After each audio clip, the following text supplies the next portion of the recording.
Merci à tous les participants, en tout cas toutes les personnes qui se sont inscrites à cette table ronde sur la transition que nous voulons démocratique, pacifique et sans M. Denis Sassou Nguesso. Donc la première des choses, c'est de vous remercier pour avoir pris le temps de répondre à cette invitation. Et très rapidement, c'est qu'on circonscrive les travaux qui vont être les nôtres. Aujourd'hui, c'est un point de départ. Et le but, c'est, après cette journée-là, qu'il y ait d'autres rencontres où nous allons approfondir les différents débats qui vont être les nôtres. Pour commencer, beaucoup de personnes se sont posé la question pourquoi une transition sans M. Denis Sassou Nguesso. En tout cas, il y a des gens qui pensent qu'il faut une transition avec M. Denis Sassou Nguesso. Moi, j'ai reçu des contributions à ce sujet. Il faut dire que des gens qui veulent continuer avec le système Sassou Nguesso, pour certains, sont déjà candidats ou vont concourir à l'élection de 2021 qui s'annonce. Vous en avez d'autres qui, de bonne foi, pensent qu'ils peuvent aller dans le dialogue que M. Denis Sassou Nguesso et M. Maître Martin Méry initient sur un dialogue national, ce qui n'est pas notre cas. Et vous avez d'un autre côté des Congolais, même au sein du PCT, parce que nous ne sommes pas seuls, qui pensent que l'avenir du Congo doit se faire sans M. Denis Sassou Nguesso. Vous voyez déjà aujourd'hui la lutte au sein du PCT qui est publique, où les gens veulent prendre la place du calife. Et vous comprendrez que nous, à défaut de prendre la place du calife, on essaie d'imaginer un lendemain sans M. Denis Sassou Nguesso. En tout cas, pour ma part, c'est parce que je considère qu'il doit passer la main. Après, d'autres ont on va dire d'autres raisons, parce qu'il y a eu des crimes économiques, des crimes de sang, mais en tout cas, le but aujourd'hui, c'est qu'on commence à se projeter dans l'après Sassou Nguesso. Et il faut bien que les participants comprennent qu'on ne parlera ni de l'élection présidentielle de 2021, ni du dialogue national de M. Mbéry. Et pour rassurer tout le monde, puisque les gens nous disent qu'on met la charrue avant les bœufs, il n'est pas ici question de parler donc du départ de M. Denis Sassou Nguesso dans le sens de la stratégie. Vous comprendrez que ce n'est ni le lieu, ni le moment en tout cas d'en parler, que ceux qui ont différents projets de ce type, on l'a vu avec les généraux d'Abiraï Nyangambwala. En tout cas, ce n'est pas non plus le but de cette rencontre-là. Donc rapidement, je vais laisser M. Alexis Miayoukou, qui est l'un des organisateurs de ces journées que nous initions. Et je rappelle aussi que ce projet est un projet qui, dont toutes les pages sont encore vierges. Donc en termes d'organisation, les personnes qui sont disponibles pourront se faire connaître et tous ensemble, on va commencer à organiser ce projet parce qu'on a besoin d'experts, de techniciens, en tout cas de toutes les mains de tous les Congolais. Et c'est un débat qui est ouvert à tous, et du PCT, de l'UPADES, du MCDD. Ce dont on a envie, c'est de créer, en tout cas, un projet qui va faire en sorte que chacun, à la fin des travaux, lorsqu'on rédigera le livre blanc, que chacun soit l'ambassadeur de ce projet au sein de son organisation. Donc il n'est pas du tout question ici de créer une association ou un parti politique après ces journées-là. Je ne vais pas garder la parole plus longtemps, je vais passer la parole à M. Alexis Miayoukou. Merci Mouva. À mon tour également, je remercie la présence de tout le monde. Et je me réjouis surtout qu'on a parmi nous des aînés, des amis qui ont une richesse, une contribution riche en termes de réflexion sur la question de la transition. Donc, ce que l'on peut penser dans le résumé que vient de faire Mingwa, nous partons d'un... Nous voulons affirmer d'abord une première chose, l'impératif d'une transition réparatrice pour une refondation consensuelle de la République. Vous avez ici, au moins 3 mots. L'impératif, transition réparatrice, et puis refondation consensuelle. Il faut les conjuguer pour comprendre pourquoi on pose aujourd'hui la question de la transition. Donc pourquoi et pour quelle fin? Nous imaginons qu'il nous faut réfléchir aujourd'hui, anticiper la réflexion sur les lendemains du départ de Sassou Nguesso. Alors, au départ, j'aimerais bien partager avec vous une remarque d'un internaute sur Congo Liberty que j'ai lu. Il nous a interrogés en relevant ce qui suit. Au lieu de réfléchir sur le comment faire, penser et affiner les stratégies, on préfère la digression. Se dépenser à réfléchir sur une hypothétique transition. C'est dire comme si les Congolais, avant vous, n'ont nullement jamais réfléchi sur la transition. Ça, c'est l'interpellation sur Congo Liberty d'un internaute. Évidemment, c'est une interpellation qui, à mes yeux, exprime une inquiétude légitime et qui nous oblige à lever tout équivoque sur le sens et l'intérêt de ce projet de réflexion prospective. Pourquoi prospective? C'est parce qu'il faut analyser et programmer les réponses à des problèmes que nous identifions. Ces problèmes sont d'aujourd'hui, sont les problèmes de demain. Alors, cette réflexion, donc, action, c'est une réflexion qui a pour vocation d'orienter l'action, de fixer une direction. Elle est, avant tout, cette réflexion, un moment où nous déplaçons le curseur de la résistance. On a dit, on veut avoir affaire à tous ceux qui, comme nous, pensent que le Congo a besoin d'un changement systémique véritable. Et cette idée-là, changement systémique véritable, à l'opposé de ce que nous proposons l'idée de la transition, elle concourt à cela, à l'opposé de ce que l'on constate dans le champ politique congolais d'aujourd'hui, où les manœuvres que moi j'appelle dilatoires se focalisent le débat politique national sur 2 choses. La première, une hypothétique élection présidentielle en 2021. La seconde, un dialogue, en donnant plus d'éléments d'appréciation pour savoir s'il sera inclusif ou pas. Il y a un enfermement du débat politique national autour de ces 2 orientations que nous considérons qui sont des orientations à la maîtrise du système. Donc, parler de la transition aujourd'hui, c'est déjà évoquer autrement les problèmes du Congo, sortir de ce piège des 2 élections qui ne peuvent pas permettre la reconstruction, la refondation de la République. Pourquoi? On pourra en discuter tous ensemble, on vous invitera à discuter de cela. Pourquoi le dialogue? Pourquoi on n'en parle pas aujourd'hui? Mais nous, la transition, nous l'avons déjà conçue comme quelque chose qui transcende la question des hommes. Une élection présidentielle, c'est mettre en place un homme. Et un homme tout seul, quel que soit son programme, ne peut pas s'attaquer aux problèmes du Congo d'aujourd'hui, parce qu'il faut un consensus national sur ce qu'il faut faire demain. Il faut convenir. Un dialogue, aussi inclusif soit-il, part toujours du principe du 50-50. Même avec des arbitres internationaux, un dialogue, aussi inclusif soit-il, aboutit forcément au 50-50. Dans les 2 cas, vous avez un système qui risque de se régénérer, comme ce fut le cas de ce que l'on appelle quand même les limites de la conférence nationale souveraine, qui n'a pas su extirper le mal définitivement et qui l'a laissé. C'est un monstre qui se régénère lorsqu'on n'a pas su couper toutes les branches. Alors, le changement véritable, donc, ne peut s'envisager ni avec Sassou Nguesso, ni avec son système. On ne l'aura pas, le changement véritable. La refondation passe par aller au-delà de ce système-là.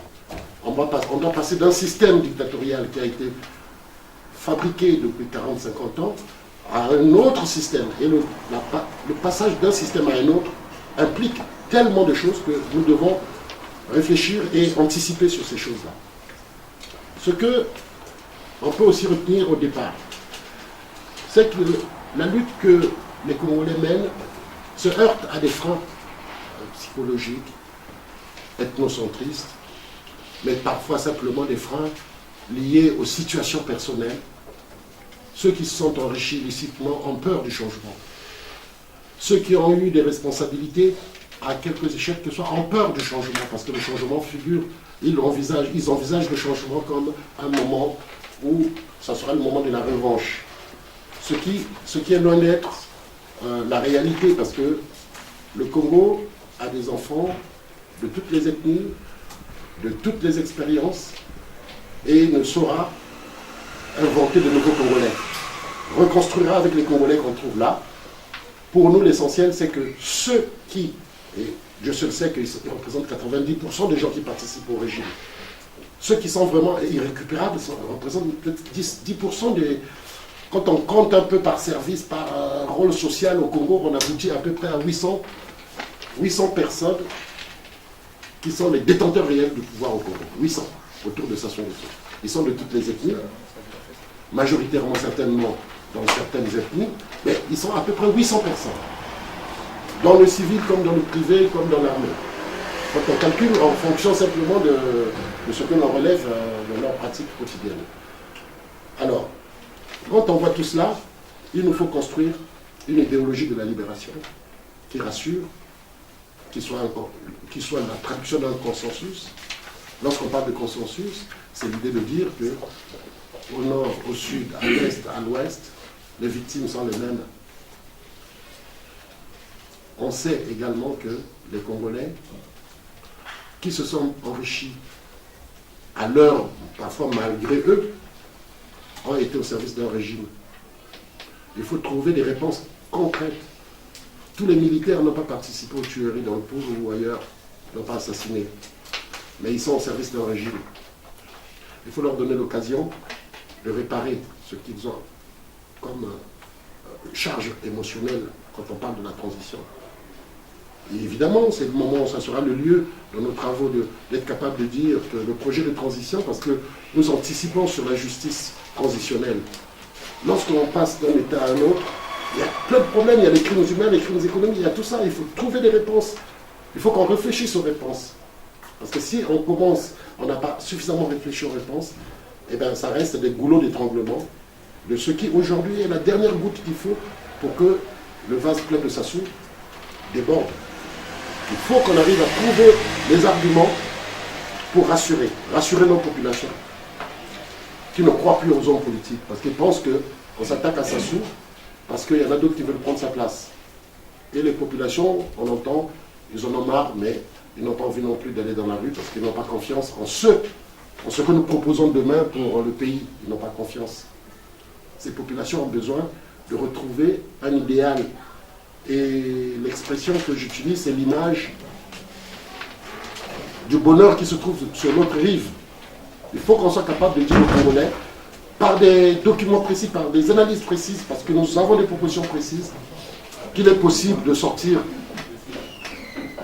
qu'il est possible de retrouver la santé, la bonne administration de santé, qu'il est possible de redresser l'école, qu'il est possible de réduire les injustices, sinon les stopper, qu'il est possible de construire des mécanismes d'égalité, mais qu'il est possible de lutter contre la corruption, d'arrêter la corruption, qu'il est possible d'assainir les finances publiques congolaises, et qu'il est possible, en fait, à chaque Congolais d'avoir ce chance. Mais pour montrer ce possible-là, il faut qu'on arrive à le transformer en une réalité virtuelle pour le Congolais. Il faut que le Congolais se saisisse comme une réalité virtuelle, parce que l'objectif, c'est de booster pour qu'il puisse être capable de dire « Non, je veux ça, donc je vais me lever ». La transition, à ce moment-là, devient cela.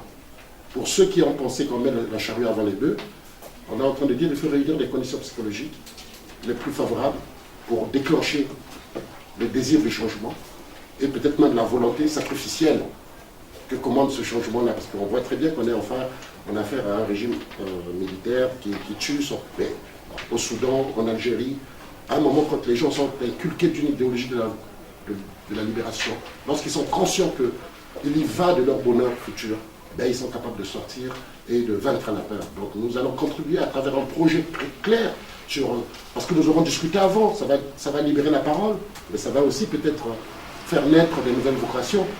Et on pense qu'en travaillant ensemble, on pourra y arriver. Alors pour aller vite, je ne vais pas m'éterniser sur... On voit très bien le lien de causalité entre le déni de démocratie et ce qu'on peut appeler les dérives institutionnelles et économiques, financières du pays. Le FMI, qui n'a pas suffisamment relevé, parle de gouvernance. Mais on sait très bien que la gouvernance n'a pour seul pilier que la justice, et les libertés et la justice. Un pays où il y a l'état de droit, les questions de gouvernance deviennent plus claires. L'état de droit, ça suppose que la dette opaque, on ne peut pas la cacher, parce que les gens dénoncent. Pendant la transition, ça a été un facteur important. Parce que souvent, on a tendance à croire que parce que Milongo était un homme irréprochable. Non, c'était un homme qui respectait la loi. Et il respectait la loi pourquoi? Parce qu'on avait au secrétariat la primature, vous héritez de l'institution primature. Vous avez les secrétaires, le protocole, qui ne sont pas forcément de votre obédience politique. Si vous avez des idées politiques, c'est les Congolais qui travaillent là depuis des années. Vous héritez de ces gens-là. Et vous avez des secrétaires que vous trouvez et que vous essayez de manager pour qu'ils fassent ce que vous voulez. Mais, en même temps, c'est des militants politiques. Lorsqu'ils ont la liberté de dénoncer, ils le font. Le premier qui a essayé, dès le départ, ça s'est retrouvé dans la presse. Et tout de suite, il a été viré à la primature. Un agent qui était à la DAF, qui a tenté de perpétuer des comportements du passé. Ça a été dénoncé parce que les gens, vous retrouvez ça dans le journal le lendemain. Voilà. Moi-même, j'ai effectué un voyage, tout au début de la transition, pour aller payer les étudiants en Belgique, parce que les comptes du Congo étaient gelés. Il fallait donc amener des espèces. On est venu avec des espèces. C'était 80 millions de francs CFA. Arrivé sur place, mais le temps entre le moment où la mission se monte et le moment où j'arrive, le lendemain, ça a été débloqué.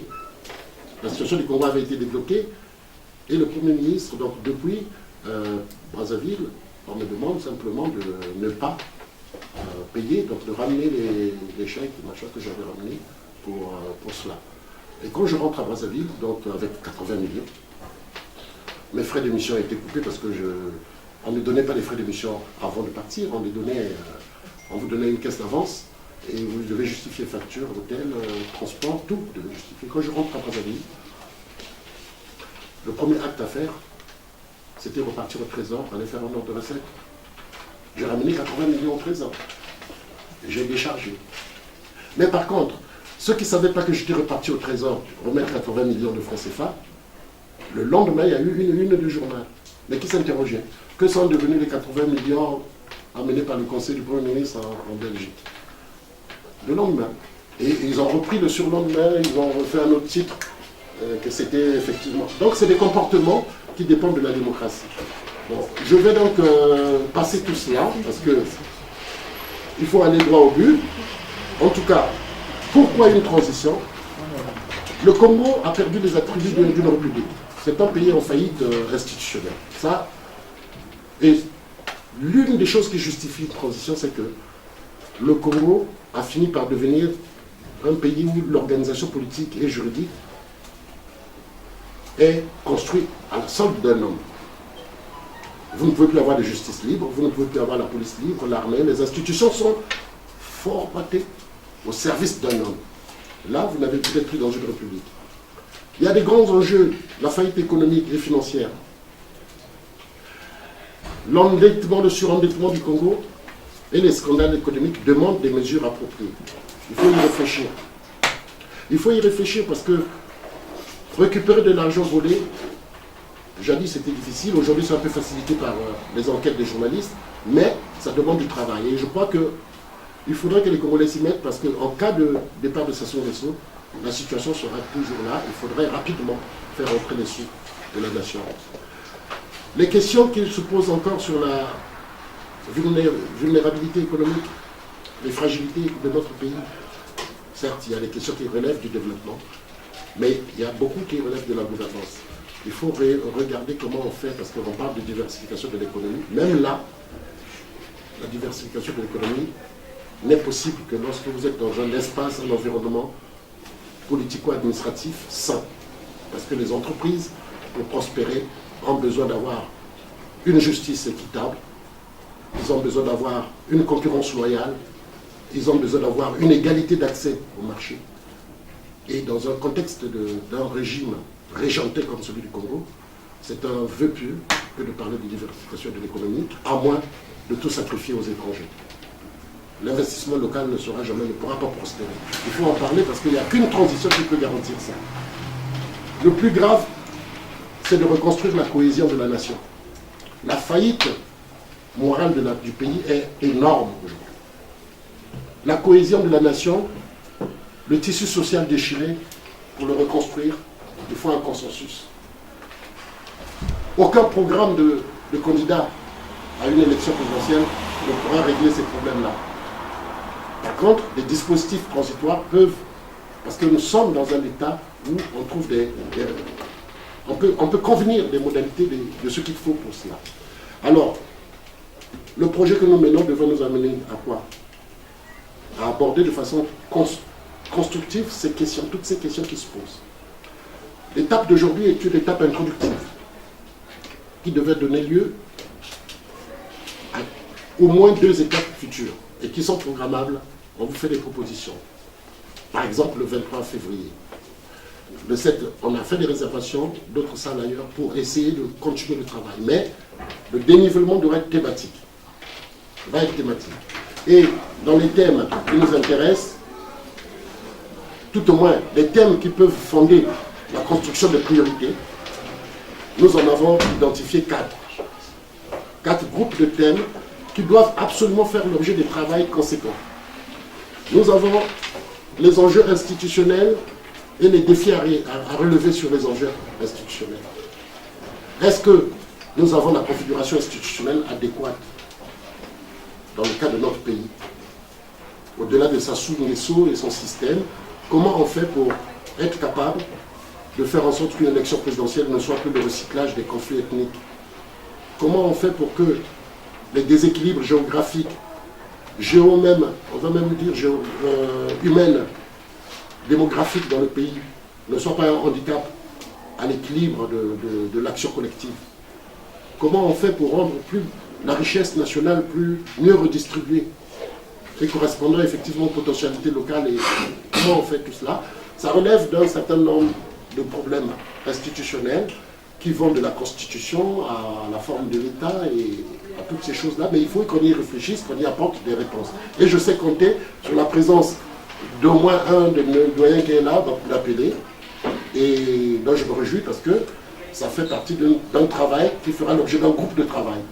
Au sortir d'ici, on fera un groupe de travail sur la question, on se retrouvera le 23 novembre autour de cette problématique-là, et ça sera sur 8 heures de temps, parce qu'on voudrait approfondir correctement ce sujet. Nous aurons également un groupe de travail qui doit travailler les enjeux de la gouvernance publique. Ça s'appelle la gouvernance publique en volet social, volet économique. Toutes ces questions qui se greffent autour doivent faire l'objet d'une attention vraiment assez poussée. On doit l'analyser et on doit être capable d'esquisser les priorités. Nous sommes dans l'ordre des priorités par rapport à ces blocs de sujets. Nous avons les questions de la justice transitionnelle. Lorsque on quitte la dictature, on va ailleurs, il faut trouver des réponses adéquates aux problèmes des crimes économiques, des dettes odieuses, aux problèmes des crimes humains. Ça s'appelle parfois des commissions justice, vérité, justice, réconciliation. Il faut esquisser ce qui convient à notre pays. Comment on fait pour, dans le cas du Congo, aborder ces questions-là qu'on n'a pas su aborder à la conférence nationale comme il fallait. Et puis vous avez la question préjudicielle de l'armée.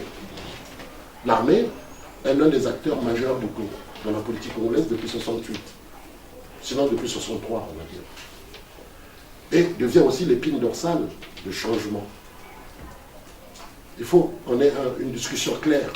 Pourquoi pas avec les amis militaires sur la vocation de l'armée et comment l'armée peut contribuer à l'action collective pour que se libérer de ce truc.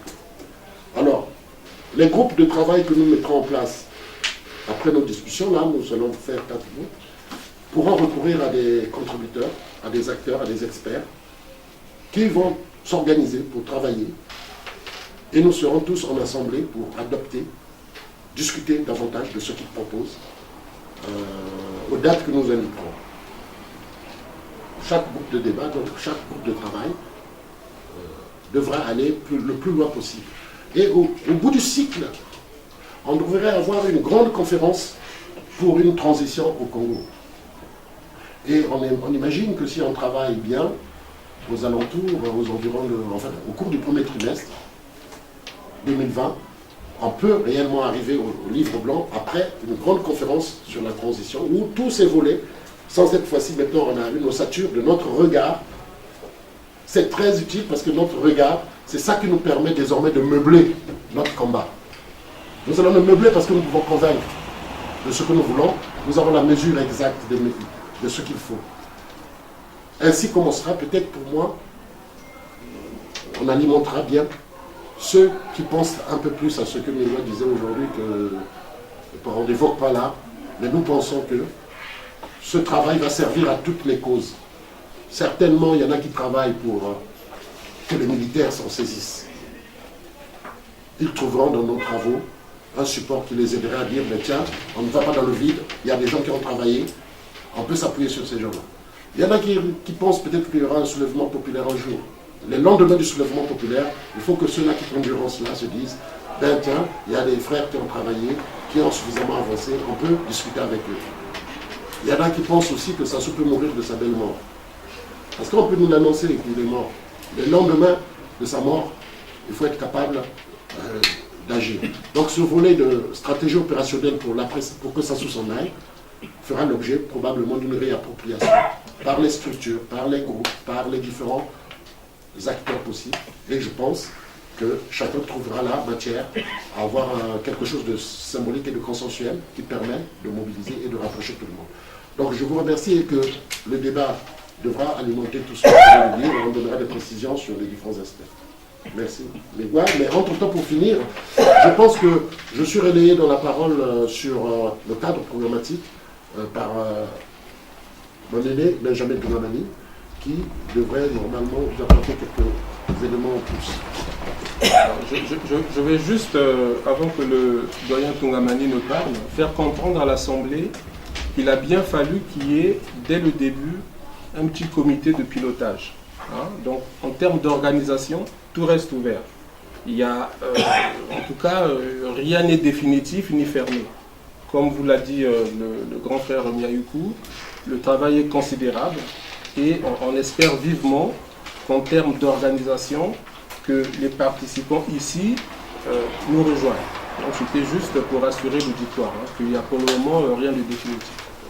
Doyen Toungamani, vous avez la parole. 2 petites minutes tout simplement parce que je pense quand même qu'ils sont...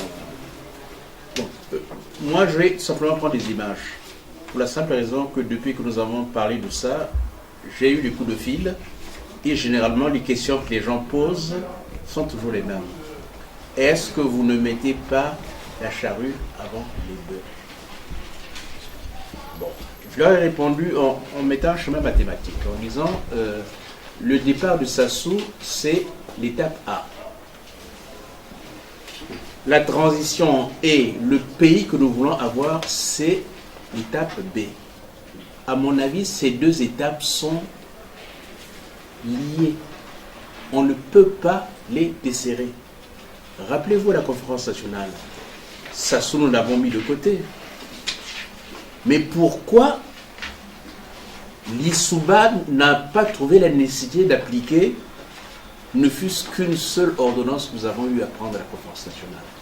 C'est très simple, parce qu'il n'y avait aucune pression derrière lui, parce que rien n'était organisé. Donc nous pensons qu'à partir de maintenant, tous les événements qui vont faire que Sassou parte doivent se retrouver face à quelque chose que nous allons dresser, la transition. En disant que c'est Mokoro qui prend le pouvoir, il y a un coup d'État, etc. Ça ne nous intéresse pas. Le grand problème, c'est il y a le passage obligé qui est la transition. Chacun dans un coin de sa tête pense à la transition. Mais au fond, le contenu de la transition, nous ne l'avons pas. Et c'est pour ça, justement, pour finir, je dirais que nous avons pensé effectivement qu'il y avait suffisamment d'intelligence comme ça au niveau de la diaspora ou des diasporas. Nous allons prendre le temps de nous retrouver et de mettre ce chemin obligatoire en place. Il y a des grands sujets sur lesquels on a tendance à ne pas discuter. Je prendrais par exemple l'ethnocentrisme. Mais vous vous rendez compte, notre pays est un pays qui est dangereux du point de vue de la violence. On n'a pas arrêté de se taper dessus. pratiquement depuis 100 ans, comme tu disais. Mais on ne va pas continuer comme ça. À se taper dessus tout le temps, tout le temps, tout le temps. On va se développer quand? Donc nous ayons le courage de prendre le problème après le corps et de dire nous avons tel problème qui ne nous permettent pas de pouvoir avancer. Il faut qu'on puisse voir ce problème. Donc je m'arrête là pour dire que nous avons besoin absolument de mettre un portrait à cette transition pour le donner à nos populations. Il faut qu'ils voient une mangue mûre quelque part. Il faut qu'ils se disent, pour cueillir cette mangue-là, je fais quoi? L'arbre est haut. Je vois que j'ai besoin d'un coïl, ou bien il faut que je fasse monter le petit. Donc il faut que notre peuple reprenne de l'espoir en disant qu'un beau pays, un beau Congo tel que nous l'avons connu est possible. Donc un pays se construit d'abord dans la tête, par un rêve. Si on ne rêve plus, c'est fini. Donc rêvons de ce nouveau pays et de nos meilleurs contenus. Je vous remercie. Merci Doyen Toumamani. Donc, comme on l'a annoncé aujourd'hui, c'est une table ronde qui a donc pour vocation de donner la parole à tout le monde. Et notre souhait, comme l'a indiqué le doyen Alexis Miayoukou, c'est que dans la communication, en tout cas dans la prise de parole des différentes personnes qui voudront bien communiquer, qu'elles essaient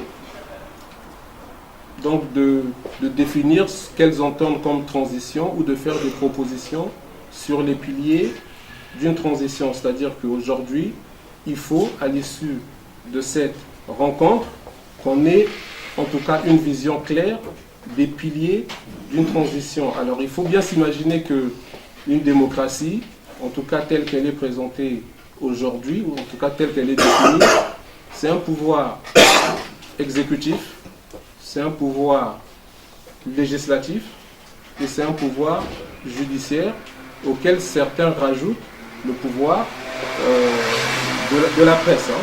Mais bon, en tout cas, il y a trois piliers. Et comme on l'a dit, il faut que notre réflexion aille dans le sens de la sociologie congolaise. Donc il n'y a pas que ces piliers. On a parlé de l'ethnocentrisme, on a parlé de l'armée, il y a peut-être d'autres mots aujourd'hui qui minent le pays. Donc dans la communication qui doit être la vôtre, en tout cas c'est notre souhait, c'est que vous commencez à communiquer sur les piliers. Ces piliers vont faire que demain on organise des conférences débats avec des techniciens qui ne viendront pas pour nous dire voilà la proposition qui est la mienne, en tout cas il pourra donner la sienne comme les participants de ce projet pourront donner la leur, mais ces techniciens vont arriver pour nous donner des outils qui vont nous permettre de formaliser, en tout cas de mieux formaliser nos propositions. Hein, je vais être succinct, mais très rapidement par exemple, moi qui ne suis pas juriste, dans ma tête, j'imagine une administration, en tout cas dans mes propositions du Congo, sauf que je ne suis pas en mesure, parce que ce n'est pas du tout, si vous voulez, mon métier, de dire que ce que j'imagine moi, c'est un fédéralisme, ou c'est un régionalisme, ou c'est, bon voilà, ou c'est un régime parlementaire, semi-parlementaire, présidentiel, en tout cas moi je ne sais pas. Donc le but de ces conférences débats-là, ça va être un peu ça, de donner des éléments, et puis ensuite il y aura des groupes de travail. Donc on va commencer par faire un tour de table. Ceux qui veulent prendre la parole la prennent. Ceux qui ne veulent pas être filmés doivent nous le signifier. En tout cas, j'en connais déjà quelques-uns. Donc on va plutôt commencer par la... Voilà. Bon. Excusez-moi, il y a... Vieux. Lionel Niali, donc je suis un peu comme tout le monde ici pour apporter ma modeste contribution à ce qu'on est en train de mettre en place. Et bon, très certainement dans les débats, il y aura sûrement des questions qui viendront, mais à ce stade, je passe la parole à Madame Toumamani. Donc je suis Béatrice Toungamani. Ça va, Calix? D'abord, je voudrais vous prévenir que mon intervention sera peut-être pas très politique, mais elle sera plutôt... elle sortira des tripes. Elle sera pas très longue. Juste pour dire que franchement, sur la place de Paris, on a entendu des choses. Mon mari a participé à beaucoup de travaux, comme certains frères ici aussi d'ailleurs, hein, il n'y a pas que lui, qui a participé à beaucoup de travaux, qui apparemment n'avaient pas tellement d'aboutissement. Alors hier soir, j'ai reçu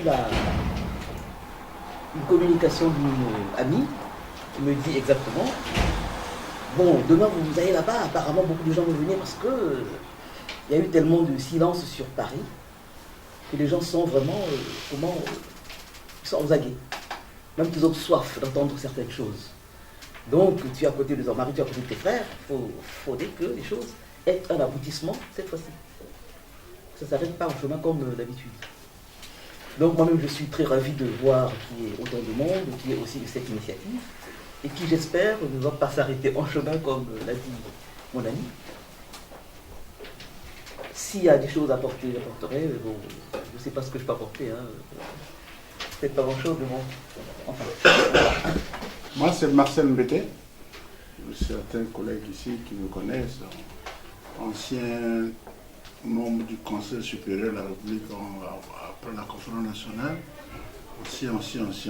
Là, il n'a pas de problème. Depuis 2001, je suis arrivé ici en 2002. En 2001, j'ai commencé à participer aux réunions des Congolais. Celle-ci, ça doit être certainement là, je ne sais pas combien. Mais ce que le résumé introductif que j'ai entendu, je ne peux pas dire qu'il y a de la nouveauté, mais c'est des souhaits que j'ai entendus partout. Mais sur la transition, je voudrais vous dire, parce que ça, on les partage avec les amis au pays. Ce qui se dit au pays sur la transition dit, si ça se meurt aujourd'hui là, si quelqu'un fait un coup d'État là, s'il n'est pas solide, il va fuir le pouvoir qu'il a pris lui-même 1 ou 2 semaines après. Mais peut-être que les gens qui quitteront Brazzaville, ils seront à Gamboma lorsqu'on leur dira que les gens de Bundi et Ouando ont déjà pillé Ouyo. C'est-à-dire qu'il y a la haine, c'est dans les tripes, dans les ventres. On vit de ça. Malheureusement, quand on vient de ce genre de rassemblement, c'est pour dire, est-ce qu'on pourra dire demain enfin? Parce que tout ce qu'on a dit là, y a rien, pour moi, il n'y a rien de nouveau. Ça. À la conférence nationale, Ben est là, on a aussi, tout ce qu'on a dit, ça a été dit là-bas. Mais il y a quelque chose quelque part là qui... Il faut faire... Comment on va organiser cette éclosion-là pour qu'enfin les Congolais... Parce que le débat du pays, oui, on dit souvent, les gens n'ont pas été à l'école. Tous les partis politiques au Congo sont constitués des gens qui ont été à l'école. C'est eux-mêmes qui ont rédigé les statuts de leur parti. Quand Issa meurt, c'est son fils qui devient président.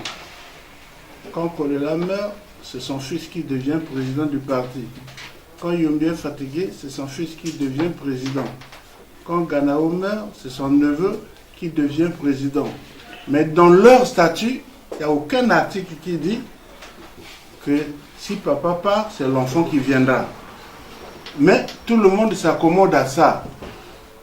Mais la démocratie, si déjà au niveau du parti, vous la comprenez pas, vous l'appliquez pas, vous n'appliquez pas vos propres statuts, il ne faut pas rêver d'arriver au sommet et dire faire quelque chose. Mais il y a de la haine partout. Moi j'ai expliqué ça aux sœurs tout à l'heure, il y a eu une émission à Télé Congo, Dominique Monavo. On a fait un reportage à Talangaï. Talangaï, c'est un quartier connu.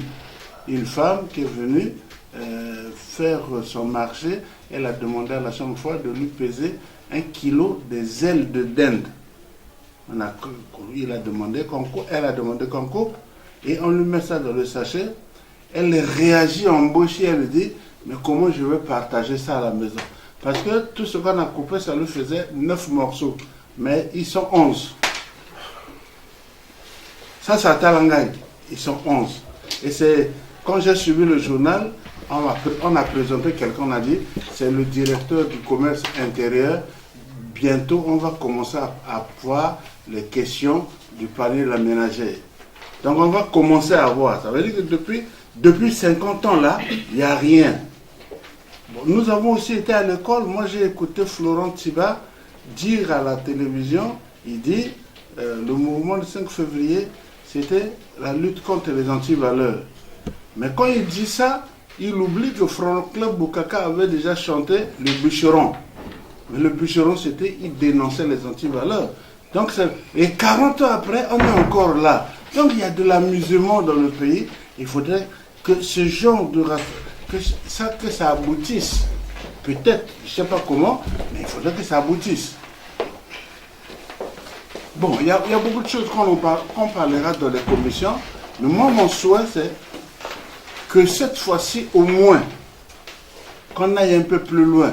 Bon, j'ai assisté à beaucoup de choses, les assises, les matins, et tout. Beaucoup ici dans la région sur la région parisienne. Mais quand je téléphone les initiateurs, oh non, tu sais, là-bas, ils semblent... Bon, c'est compliqué, hein, les Congolais. Nous sommes très, très, très compliqués. Bon, maintenant, il y a un dialogue, on nous dit, c'est Mbéry Martin. Ah, est-ce que dans ce pays, vraiment, Mbéry, il est bien placé pour organiser un dialogue? Quand il y a eu le conflit à Brazzaville de 93-94, moi j'étais membre du comité de médiation avec le général Ngolo et le doyen Asemekong.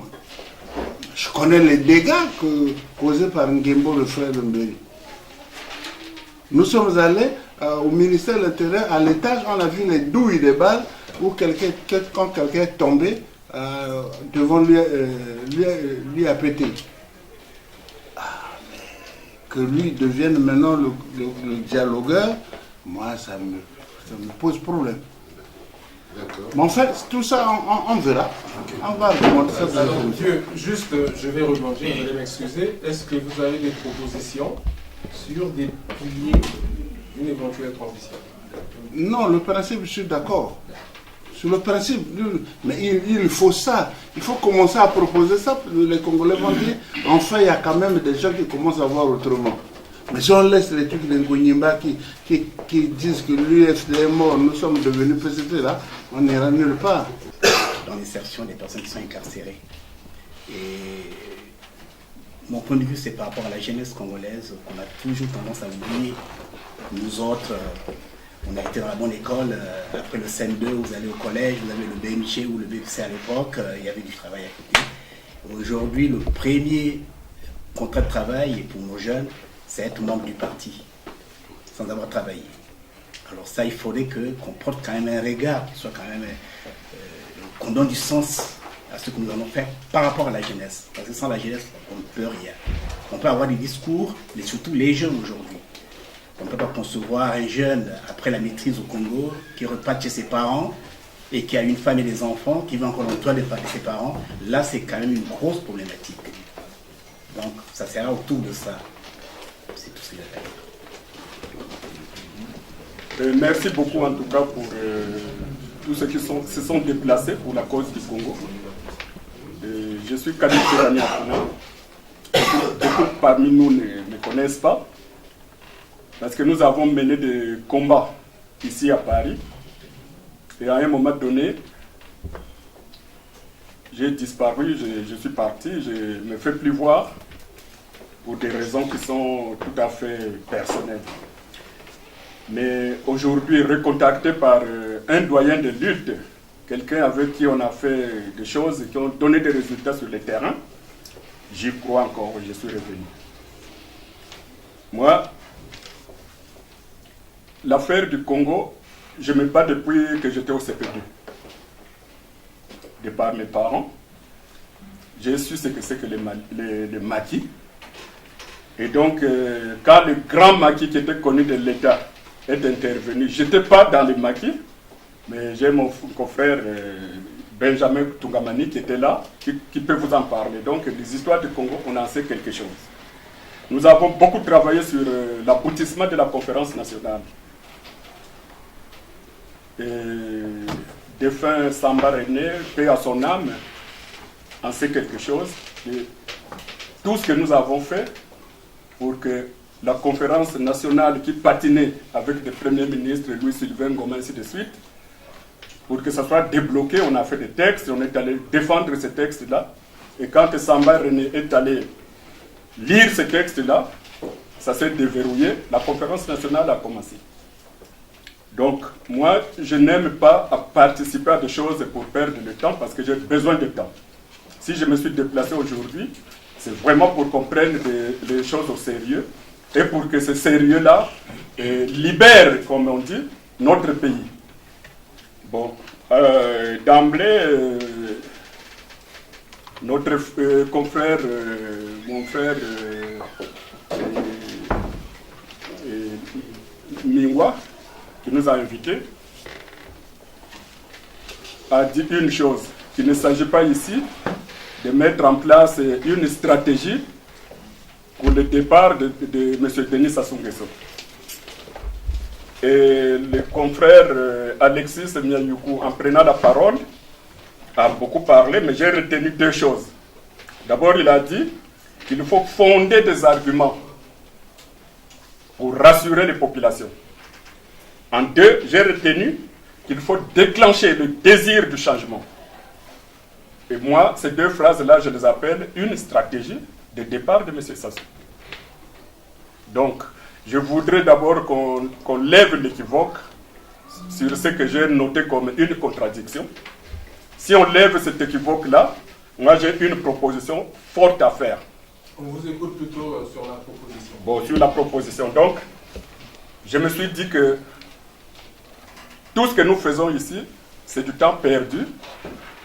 Si nous n'attaquons pas les taureaux par la corde, les cornes de M. Sassou, c'est l'Élysée.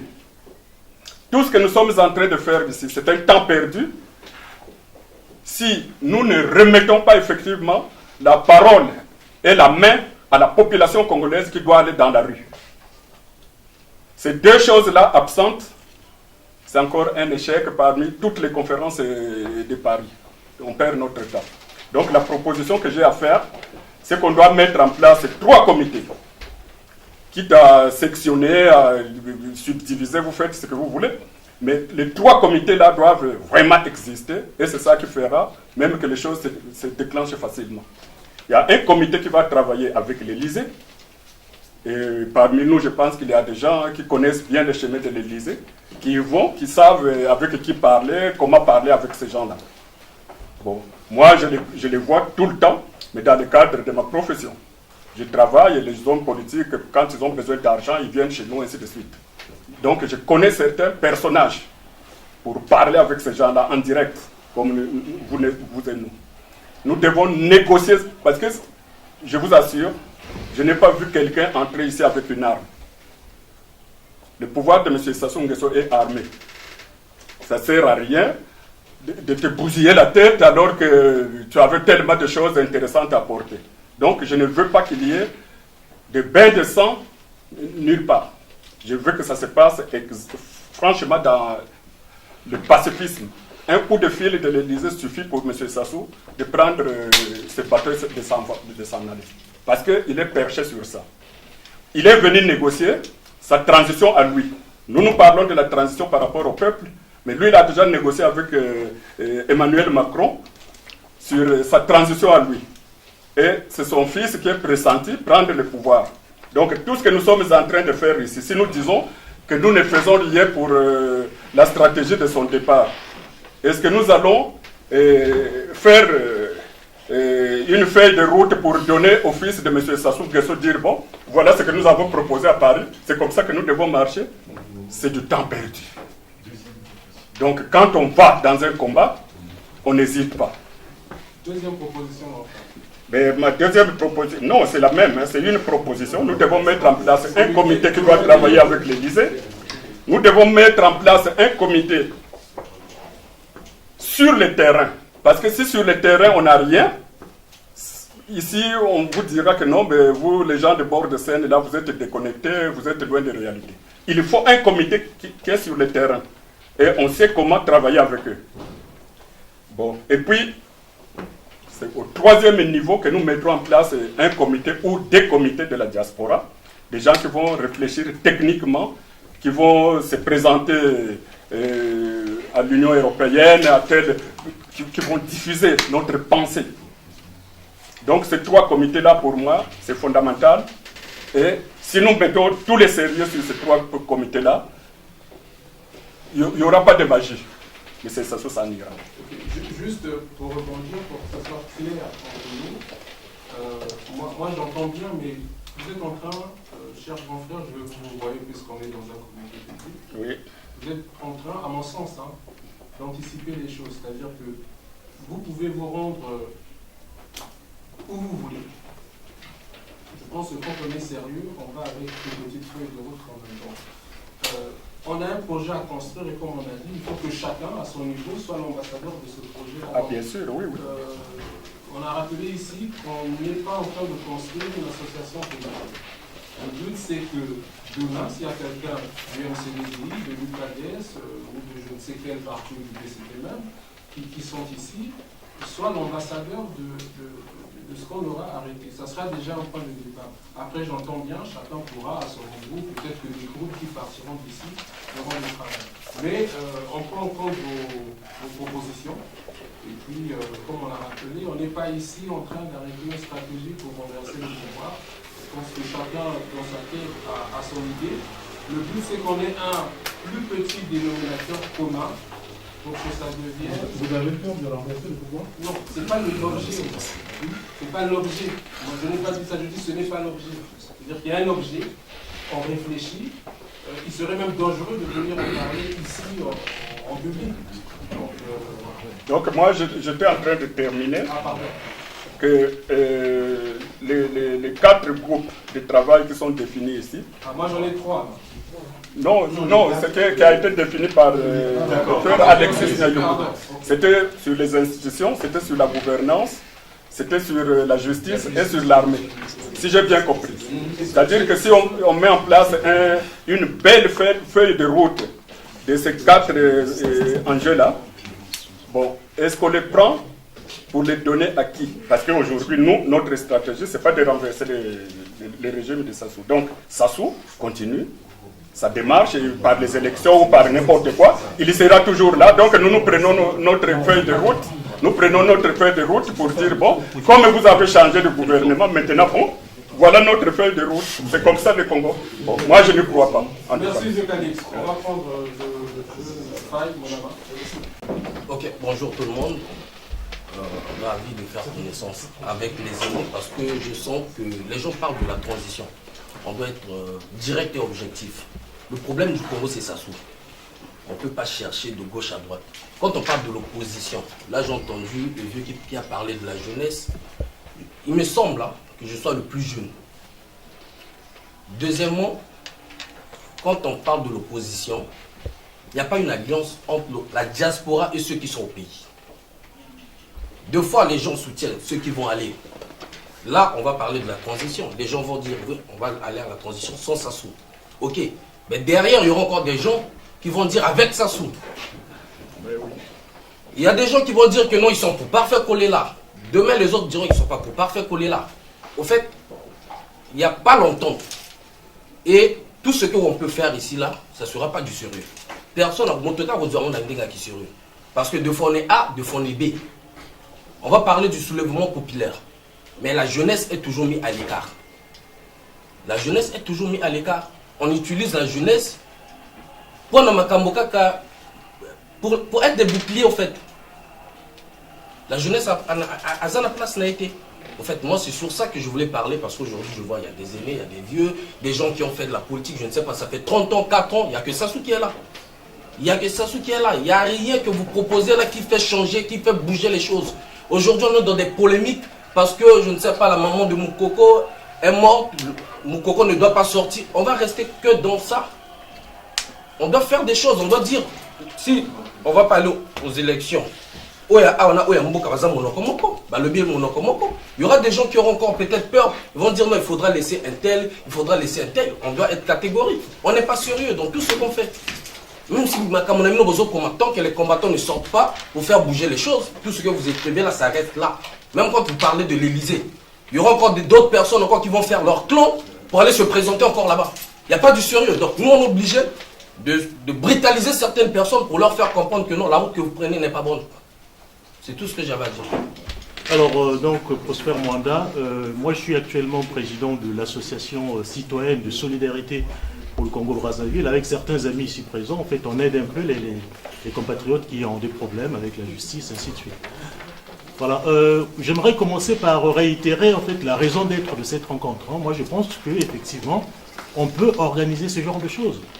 Il ne faut pas que l'on pense que le fait d'être là à réfléchir ce qui pourrait se passer après le système soit, je ne sais pas moi, soit infondé. Quand le vent tourne, quand il y a un changement, généralement, c'est le réflexe qui prend le pas sur la réflexion.